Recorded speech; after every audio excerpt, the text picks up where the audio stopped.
I don't understand people like that. I don't understand what makes them think that they can just walk up to anybody and ask them anything.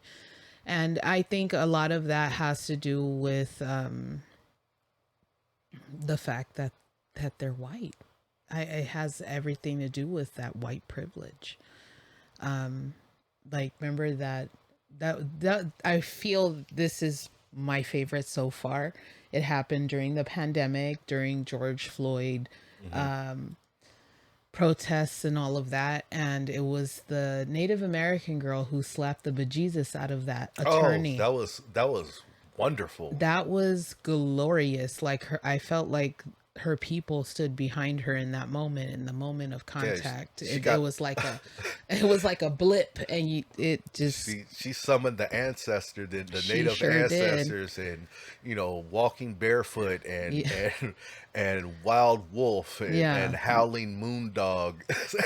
And he slapped the. yeah. I'm not gonna be disrespectful to the Native American people about their names, but But you I know what I felt, mean. no, I'm I not being do know. disrespectful, I but do know. But yeah, no, she slapped the fucking holy shit out she of that slapped woman, that. and she deserved every fucking bit of that slap. Yeah, she slapped the Like, European colonizer again, out of her. why do you think you can just walk up to people and ask them anything about what the fuck they're doing, Hmm. and kicking them out of stores you don't even own? Telling them to fucking leave. I just don't get that. Like, I And don't understand. And I feel that the reason that a lot of people don't clap back like I would like them to is because we've been told not to, and we just, a lot of us don't. You know what I mean? We don't talk back because we already know who the law is going to side with, and it ain't us. You know, we had an incident. You and I had an incident in West Hollywood. We were at my people's house, and we were hanging out, and we went outside. oh, is this Uh, the suspected oh yes, rapist? this, yeah.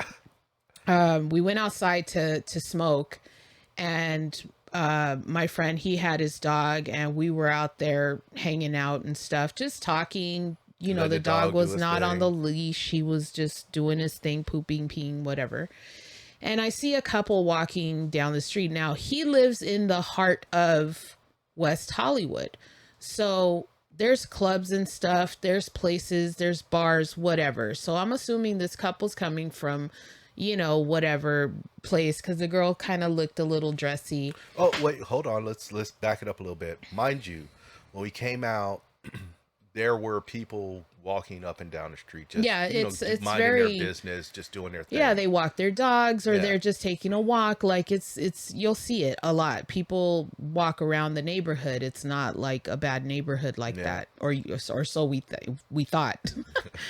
So we're standing out there, and I tell him, my friend, I'm like, get your dog because there's a couple coming. So he's like, no, she'll be fine. She's not, because she's not an aggressive dog. So they're coming, and she looks white. She's got blonde hair, and she's light skinned, and the gentleman was short, and he had like colored eyes, and I that's other than that, he was thin, he was short, he was You had a hoodie Caucasian. on, He had a hoodie backpack. on, yeah, backpack, Yeah. and dark clothes basically. And the girl had on a white blouse, black pants. But she was a little dressy. So I thought they were just going home, or whatever. And then the girl runs up to me, drunk as fuck, and she's like, please help me, please help me. She's like, he won't leave me alone. And I'm like, and the guy stood back because he was baffled by what she did. And me and David are standing there, and David kind of, like, he overheard her say, please help me, and he kind of just took a step in front of us, and the guy just stood at the curb. He's like, come on, let's go. And she's like, please help me, please help me. I don't know him. He took my cell phone. And I'm like, what do we, hold on. And she's crying, she's Yeah. bawling her eyes out, and I'm trying to understand her. She has an accent, she's drunk. And Drunk I'm is an just like, understatement. Yeah. And I'm just like, okay, hold on. What's going on? And she's like, right here. Like, she will not get away from my side. And she's like glued to me. I'm like, okay, it's okay. What's wrong? And she tells me this guy has, followed her out of the club. She lost track of her friends. And I'm assuming they're just as drunk as she is. And this guy followed her and he was supposedly trying to help her get an Uber, and he ended up taking her phone and told her, like, let's go over here. And she's like, no. And from there, she's just been walking, trying to get away from Yeah. him.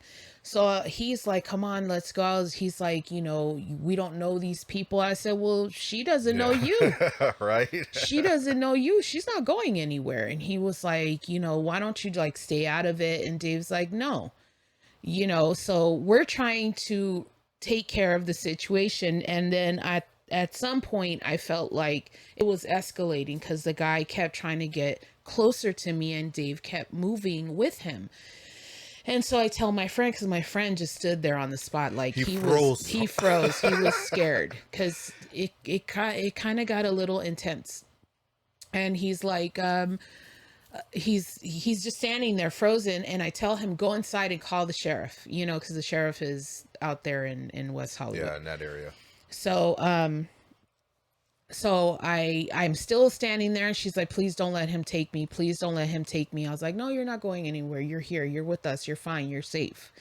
And she's like, I'm so scared. And she's like, I'm talking to her. And now David's talking to the guy. And the guy's like, I'm not going to leave her here with you guys. I don't know you. And he's like, well, she doesn't know you either. And she feels safer with us. She came to us. Yeah. She ran from you to us. And she doesn't want to go with you. Look at her. She's crying, and the guy was just like, well, I'm not going to do that. And he's like, I'll call the cops. And we're like, call them, call them. Be my guest. So he calls the cops and he puts them on speaker. Like, he's fully cooperating. Like, he really knows this girl. I think he wanted to take it to the end of the line to where we were eventually going to be like, okay, yeah, he knows her, like, go with him. Girl was not moving. So he calls the cops and, he's like, yeah, I'm here with my girlfriend. She's like, I'm not his girlfriend. Yeah. Like, come on. She's like, I'm not his girl. I was like, she said that's not her boyfriend. And he's like, she's drunk. She doesn't know what she's saying. I was like, we think he's trying to hurt her. She's saying she doesn't. I'm yelling this out. Yeah. And at some point it got heated between him and David. So I had to calm that situation down because he put his hand behind his back like he had something. So David, at the time he carried a knife. And so he pulls out, like he's about to pull out his knife. I'm like, wait a minute. No, I pulled it out. Well, all right, whatever. it's years ago, but yeah, I whatever. Pulled it out, so, and I was waiting for him to bust a move. So I had to calm that shit down, and I'm in the middle of calming everything down, and my friend comes out and he's like, I called, and I'm like, okay. And he still has the phone on speaker, and and I'm like, you need to send somebody because this guy, I don't know who this guy is, and she's terrified, she's crying, she's drunk, we need help. So sheriffs come. Yeah. The fucking sheriff shows up, and we're like, hooray, they're gonna do something. And so the moment they turn the corner, dude stops talking, turns and goes in the opposite direction, and then starts booking it. And well, he wasn't running, because had he run, that would call attention to him. He walked fast. Yeah. But he walked away. And they see us there, and I'm telling the girl, I believe her name was Danielle, and she was an actress. I don't know what she was in. I didn't recognize her. I'm assuming she's an extra, yeah, whatever, trying to get into business. So the sheriff gets out of the car, and Dave runs out, and he's like pointing in the direction that the guy is going, and he's like, he's over there, and the sheriff saw this big ass tall black man and got aggressive with him instead. Yeah, and let the perpetrator go, and the guy got away. Now, prior to that, a couple weeks prior to that, there were reports that women had been raped and stabbed. Yeah, in that area. So what makes me think this guy wasn't that? Yeah. Was he ever caught? I don't know. I was just we were just trying to help the girl, and the cops jump out and come for David. And they're like, the guy, he was such an arrogant piece of shit sheriff in West Hollywood. He was like, hold on, shut up, shut up. I was like, what the fuck? Yeah. And he was like, what's going on here? And I was like, you are letting him get away. Well, we need to know what's going on. So the guy got away, and they're over here sweating David. What's your ID? And blah, blah, blah. And I had to, again, intervene and be like, she's in trouble. She was drunk. Yeah. I'll talk to you in a moment. Like, totally aggressive with us. And I was just like, fucking asshole. It wasn't until the girl actually stepped up and also said, it's not them, they were helping me, before he changed his entire tone. Oh, yeah. Absolutely. And it was disgusting. By that time I didn't even want to talk to him anymore. I didn't It was disgusting like, how he came at us. And I understand, but just because you see this big ass black man doesn't mean that he's the one causing any issues. That's why I was saying in the last podcast, I don't give a fuck about your rights. I want you home because of treatment like that.